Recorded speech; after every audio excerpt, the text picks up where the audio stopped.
Joining me now is Democratic Congressman Anthony Brown of Maryland. Congressman, thanks so much for being with us. An early Happy New Year to you.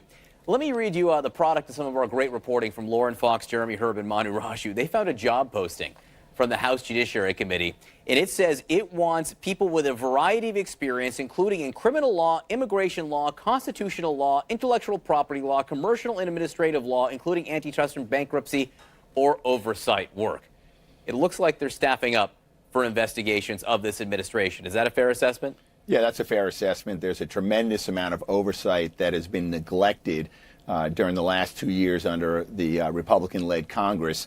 And as Democrats, we have made a commitment to resume that most important function of government. So you're pointing out the staffing up on the Judiciary Committee, but there's equal staffing up going on other committees. I'm on the Armed Services Committee, and there's much that we need to look into. We need to look into what's happening at the southwest border and the humanitarian crisis there, the strategy or lack thereof in Syria and Afghanistan, the role of transgender Americans who want to serve our nation in uniform. So there's going to be a host of oversight issues that we will undertake and undertake aggressively in the 116th Congress. And like you, I'm a big fan of Article 1 of the Constitution and the role of Congress in government. However, there is a risk, or is there a risk in your mind, of too much oversight and too many investigations as opposed to legislation?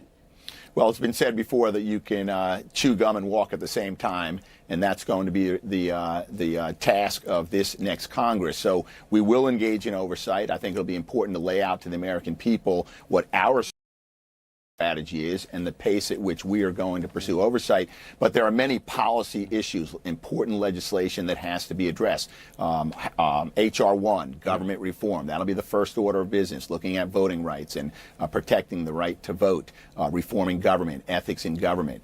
We also have a transportation and infrastructure package that is paid for that we'll be introducing to create more jobs and to address the unmet infrastructure needs in our country.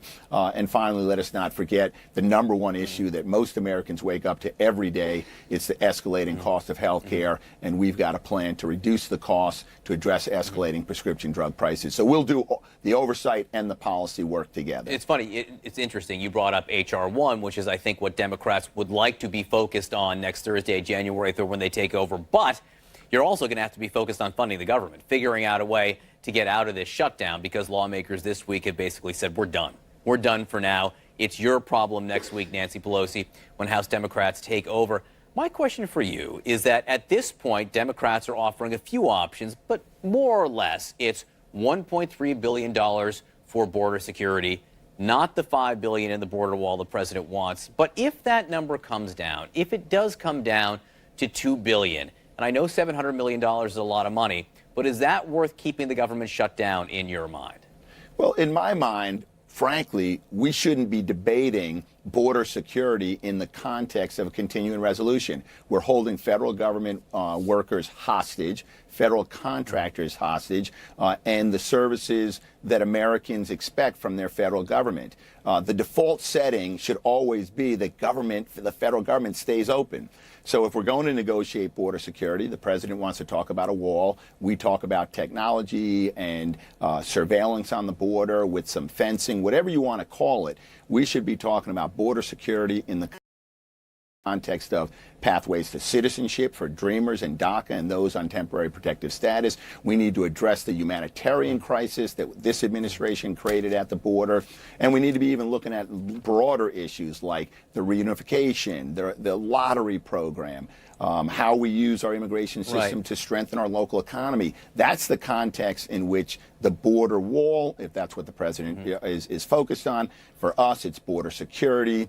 That's the context in which we should be debating that, not in the context of whether we keep the federal government open or closed. You've tried. I mean, you tried last February to talk about a more comprehensive, and Congress has talked about certainly much more comprehensive deals in the past. It hasn't worked out. It will fall upon you probably next week to figure out a way to at least keep the government funded till February, perhaps even longer than that. Let me ask you a different question, a different subject, because you are, among other things, a decorated military veteran. The president went to Iraq and spoke before troops. And in his speech to troops, he did talk about the government shutdown and did criticize Democrats in that speech to U.S. troops overseas. What was your reaction to that? It was entirely inappropriate for the president to visit our troops and talk about a highly controversial issue and blaming Democrats for a shutdown. When I was in Iraq, I had congressional delegations come to visit me. As a member of Congress, I have visited troops in Afghanistan and in other combat zones. And there are a few things that you talk about. One, you start by thanking them and their families for their sacrifice and their service. The other thing that you do is you express an interest in them. How are you doing? Where are you from? What motivated you to join the military? And what do you need to do your mission and to do it well here in Iraq? The other thing that the president ought to be doing, if he wants to talk policy, lay out for troops, hey, this is my strategic vision for your role in Iraq. This is what I see as the end state. This is the importance of your role. And that's what the president should focus on, not on speaking to policy issues, particularly controversial policy issues that today don't even affect the military because they're fully funded through the end of this fiscal year. Congressman Anthony Brown, thanks so much for being with us again. Happy New Year to you and your family. Happy New Year to you too, John. Erica. Bernie Sanders almost